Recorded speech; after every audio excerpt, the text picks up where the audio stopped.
জুলাই সনদ কি? কেন এটা ব্যর্থ হলো? আমরা কি জনগণ কি হারালাম?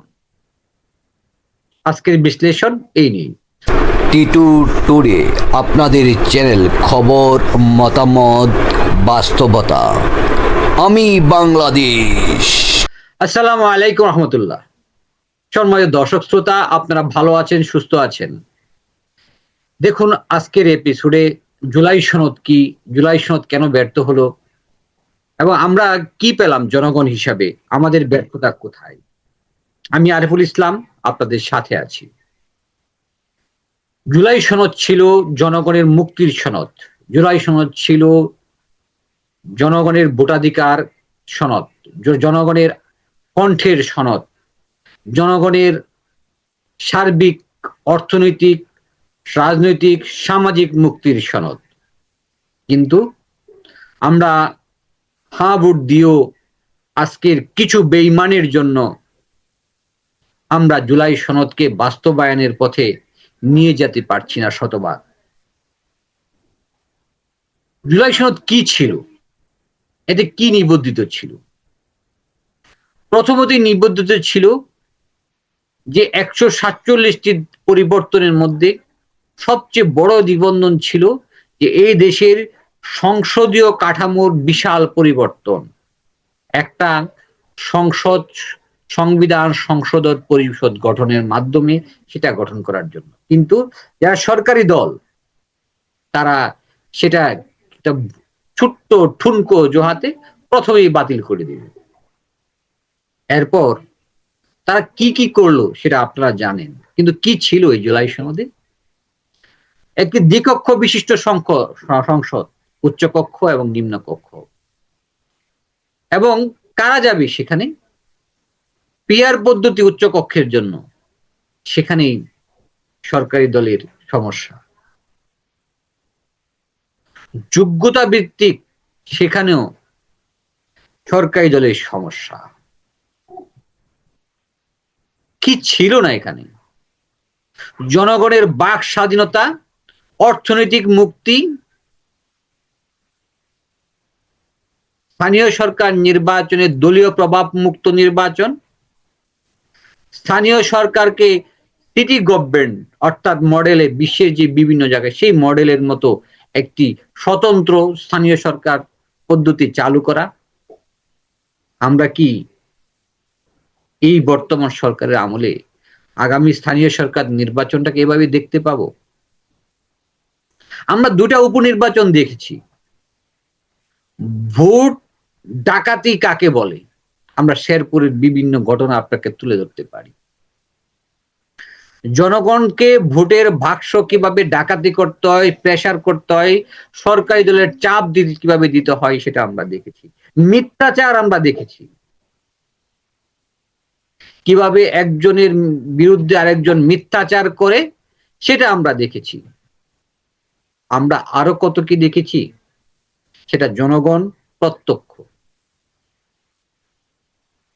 সংবিধানকে আঁকড়ে ধরে সংবিধানকে এটাকে পূজনীয় তৈরি করা আমরা দেখেছি। কিন্তু তারাই একসময় বলেছিল এই সংবিধানকে ছুঁড়ে ফেলে দিতে হবে। সংবিধানের ভিতরে থেকে আমাদের ভুলগুলো কোথায়? আমাদের ভুল, এক নম্বর ভুল, প্রথম ভুল, সংবিধানকে রহিত করে আমরা বিপ্লবী সরকার কেন গঠন করি নাই, এক নম্বর ভুল। দুই নম্বর ভুল, দ্রুত নির্বাচন দেওয়ার কোনো প্রয়োজন ছিল না। যে ছাত্র জনতারা এই আন্দোলন সফল করেছিল, যারা এই আন্দোলনের রূপকার ছিল, তারা আরো এই সময়টায় দেশকে পূর্ণাঙ্গ নতুন সংবিধান তৈরি করে প্রথমে তো সাংবিধানিক একটা নতুন সংবিধান উপহার দিয়ে সেই সংবিধানের অনুসারে নির্বাচন করা দরকার ছিল। কিন্তু আমরা সংবিধানকে মান্যতা দিয়ে রাষ্ট্রপতির মাধ্যমে সংবিধানকে সমুন্নত রেখে সংবিধানের কোনো এক ধারায় আমরা রাষ্ট্রপতির অধীনে শপথ নিয়েছি। এই ভুলের খেসারত প্রজন্ম থেকে প্রজন্ম দিতে হবে। যে আন্দোলন দেখে, যে সংগ্রাম দেখে নেপালের বিশাল পরিবর্তন চলে এসেছে, সেই আন্দোলন সংগ্রাম আমরা আগের পর্যায়ে চলে যাচ্ছি কেন? কেন আমাদের এই অবস্থা? কেন আমরা পারছি না নেপালের মতো, যেখানে নেপালে একটা নতুন সরকার এসেছে, যে সরকারের তার তড়িৎ সিদ্ধান্তে এবং যুগোপযোগী সিদ্ধান্তে নেপালের আমূল পরিবর্তন তৈরি করছে, সে জায়গায় আমরা আবার পুরাতন ব্যবস্থায় কেন ফিরে যাচ্ছি? দোষটা কার? কেন আবার কু হয়? কেন আবার ষড়যন্ত্র হয়? জুলাই সনদ বাস্তবায়নে আদৌ কি সম্ভব, নাকি আরেকটা বিপ্লবের সামনে আমরা দাঁড়িয়ে আছি? দেশের অর্থনীতি এখন কুজু এবং চাটামি ভরা। জুলাই চার্টার যদি পাশ হতো, আজকে এই চাটামি 200 আসন নিয়ে ওই চাটামি তারা করতে পারতো না। 200 আসনের ম্যান্ডেট তারা পেয়ে জনগণের উপর যেন একটা বিষ পোড়া হয়ে গেছে। এরা তারা মনে করছে আমরা আকাশের চাঁদ পেয়েছি, আমরা যা খুশি তা করতে পারি, যা খুশি তা আমরা করব। কিন্তু এটা ভুলে গেছে তারা, রক্ত আমরা দিতে শিখে গিয়েছি, রক্ত আরো দেব প্রয়োজনে। আগে না হয় আমার ভাইরা দিয়েছে, এখন আমি দেব। আমরা এখন মুখ দিয়ে বুলি বলতে শিখেছি, মেরুদণ্ডটাকে সোজা করতে শিখেছি, মেরুদণ্ড এখন সোজা টান টান করে বলবো আমরাই জুলাই যোদ্ধা ছিলাম এবং থাকবো, জুলাইয়ের পক্ষে থাকবো। জুলাই চার্টার বাস্তবায়ন এখন না হোক, তারপরে হলেও আমরা এটা করব। আমাদের সংগ্রাম অব্যাহত আছে, ছিল, থাকবে। আমরা আর কারো ভয়ে ভীত নয়। আমাকে ভয় দেখাবেন, তোমার এই করেঙ্গা, তেন করেঙ্গা, হ্যান করেঙ্গা, এটা করেঙ্গা, আর ইংরেজদের মধ্যে দেখালে এটা করেঙ্গা। এটা বাঙালি সিস্টেম, এটা ইংরেজ সিস্টেম। সুতরাং আমরা জুলাইকে বাস্তবায়ন করতে চাই। বাস্তবায়নের জন্য আপনারা জুলাইয়ের সাথে বেইমানি করতে পারেন, আমরা জুলাইয়ের সাথে বেইমানি করব না। আমরা আজ না হোক কাল আমাদের অবস্থান সংহত করব। খেয়াল করেছেন ইসাক সরকার 17 বছর যারা আপনার পক্ষে ছিলে জুলুম নির্যাতন সহ্য করেছে, 17 বছর পরে আপনারা ক্ষমতায় আসলেন, কিন্তু তিনি আপনার দল ছেড়ে সেই এনসিপিতে যোগ দিল, জুলাইয়ের পক্ষে সে যোগ দিল। আমি এনসিপি করি না, কিন্তু আমি জুলাইয়ের পক্ষের লোক। যারা জুলাইয়ের পক্ষে, তাদের পক্ষে আমি কথা বলার চেষ্টা করি। আমার বাক স্বাধীনতা এসেছে জুলাই পরবর্তী সময় থেকে। এর আগে আমি এই কণ্ঠে আমার সাহস ছিল, শক্তি ছিল, কিন্তু আমার সেই ক্ষমতা ছিল না কথা বলার জন্য, কারণ আমার টুটি চেপে ধরা হয়েছিল। আমি ইনিয়ে বিনিয়ে কথা বলতে পারি না, আমি যা বলি সরাসরি বলার চেষ্টা করি। আজকে আমরা কেন ব্যর্থ? জুলাই সনদ, এই ব্যর্থতার দায়ভার কাদের?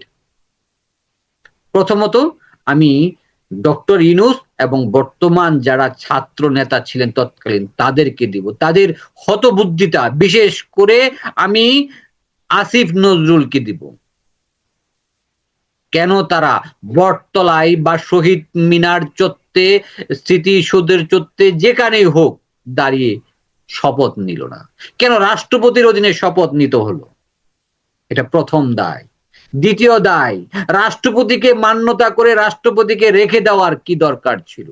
বিপ্লবী সরকার কেন গঠন করা হলো?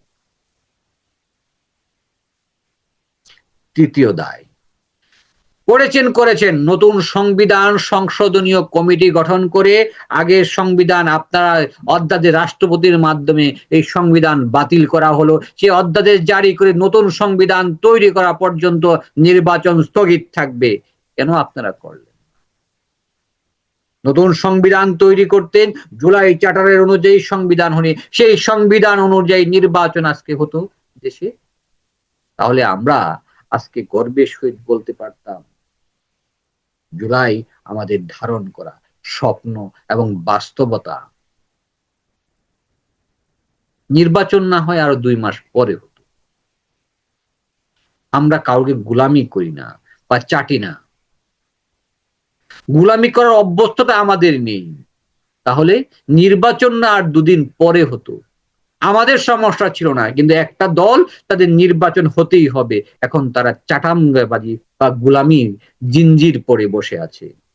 সত্য বয়ান বলতে তারা ভীত হয়। আমি নাহিদকে ধন্যবাদ জানাবো একটা কথা বলার জন্য, জুলাই কোনো দলের নয়, জুলাই কোনো সংগঠনের নয়, জুলাই ছাত্র এবং জনতার জুলাই। এটাই আজকে আমি এটুকুই বলতে চাই, জুলাই চেতনা আমাদের মধ্যে সুপ্ত হয়ে বাসনা হয়ে আছে, কিন্তু যে কোনো সময় বিস্ফোরণ ঘটবে, সেই বিস্ফোরণে আপনারা আবার বেসে যাবেন।